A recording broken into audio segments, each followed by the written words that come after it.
Welcome to the Deep Dive. Today we're looking closely at an audio log from April 2016. It's by Richard Bruce, and the title is Gang Stalking for Non-Human Evidence Caught on Video. Right. And in this log, he really lays out his experiences of what he believes is systematic harassment. Yeah, involving aircraft, even police. And he ties it directly back to his YouTube videos about, well, reptilian shapeshifters. Now, it's completely natural if you approach claims like these with, some skepticism.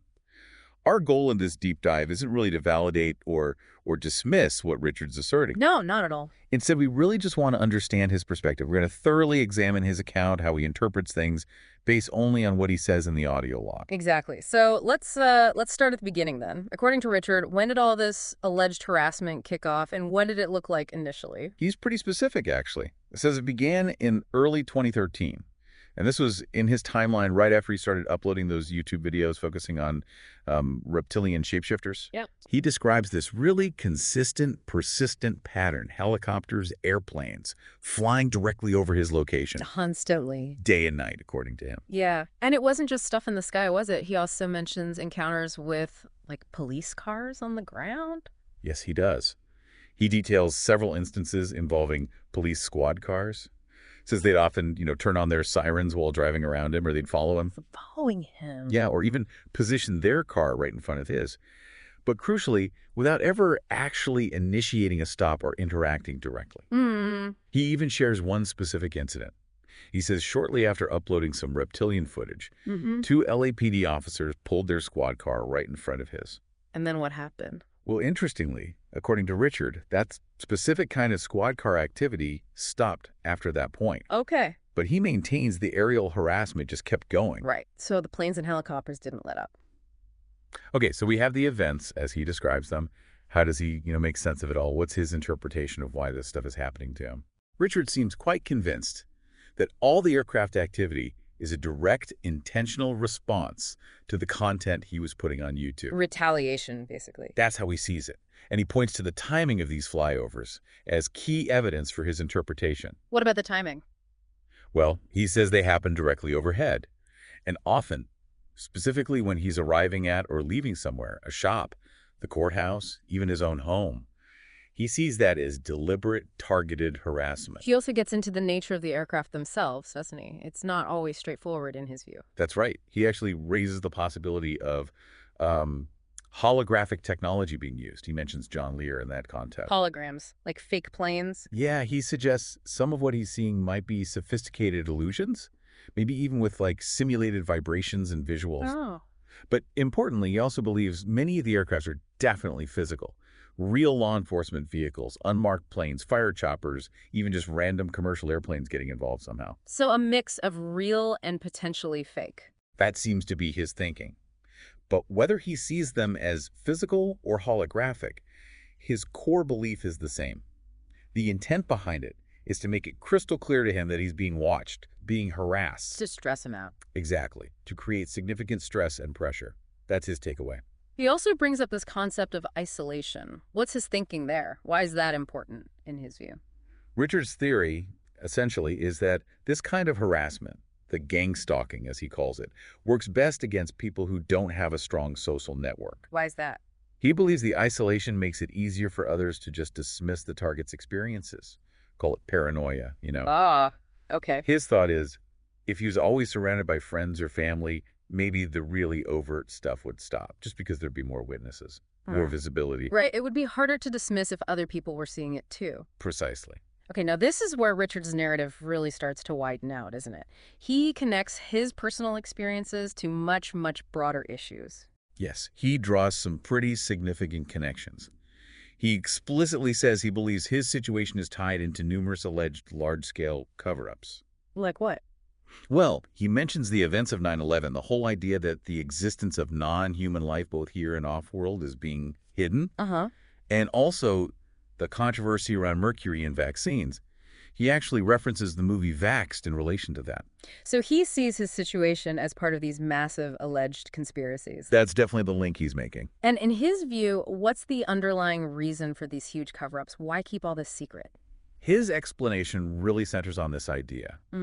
That the whole existence, and he even uses the word economy, of these non-humans living among us depends entirely on humans staying ignorant about them. So if we knew, it would mess things up for them. Fundamentally, yes. He posits that widespread public awareness would just completely disrupt their situation negatively. He even goes into some pretty specific, maybe surprising details about these non-humans, right? He does. He offers some speculation about the physical characteristics of certain types, Yeah. the non-insectoid ones he specifies. Okay. And he even raises questions about potential sexual compatibility with humans, Yeah. though he does kind of acknowledge that part as more his own speculation based on his understanding. Interesting. So ultimately, according to Richard, who or what is behind this alleged harassment campaign against him?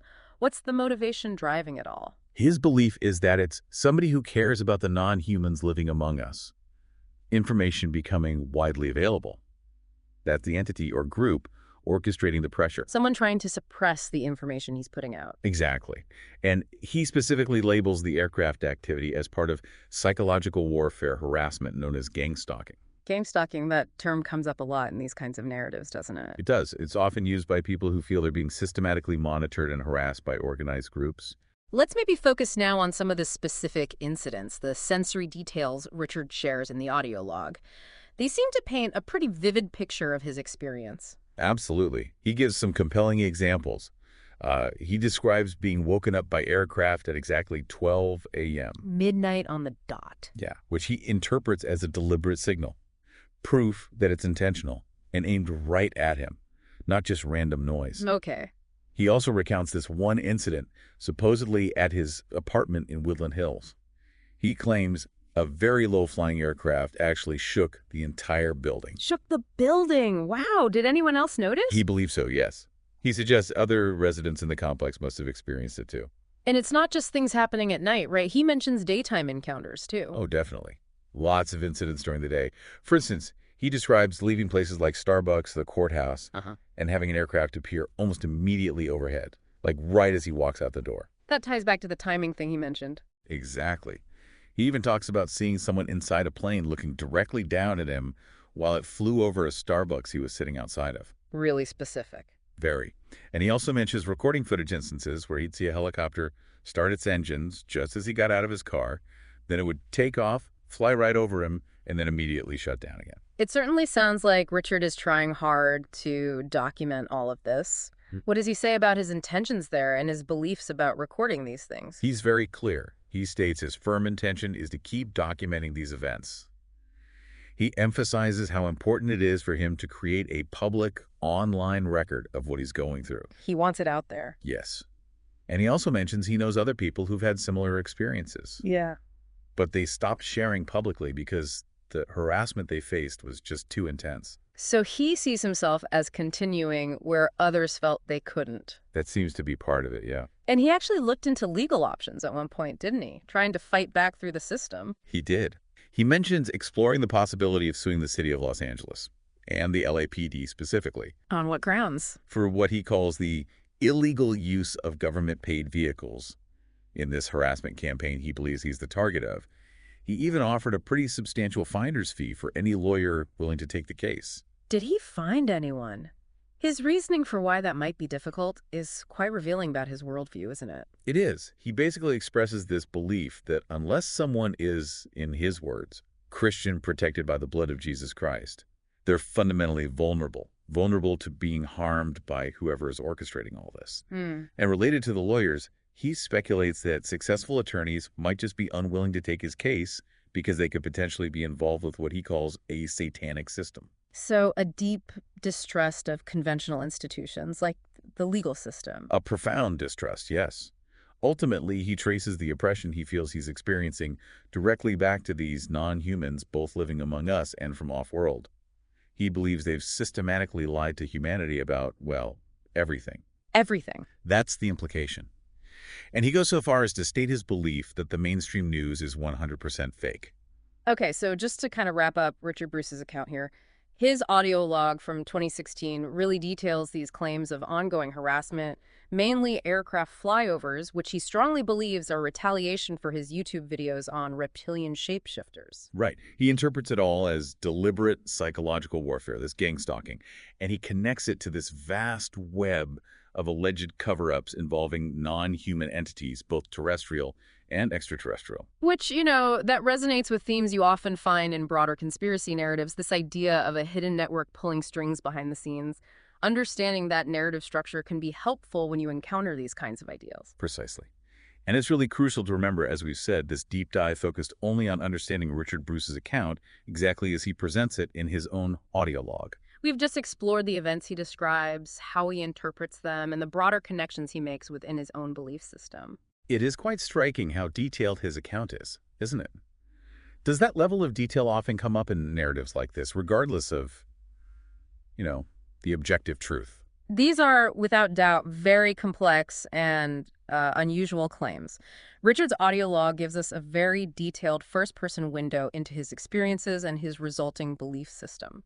Absolutely. So we really encourage you, the listener, to consider Richard's perspective. Think about the different elements he weaves together in his story. What parts of his narrative stand out most to you? What questions does it bring up for you about, say, perceived reality, or how we construct explanations for things that happen in our lives? And maybe a final thought to leave you with. Considering the sheer level of detail and the persistence Richard describes in these events, putting aside the specific explanations he offers for a moment, what might this account suggest about the real power of individual belief, the very subjective nature of interpretation, and just the profoundly personal experience of what each of us perceives to be real?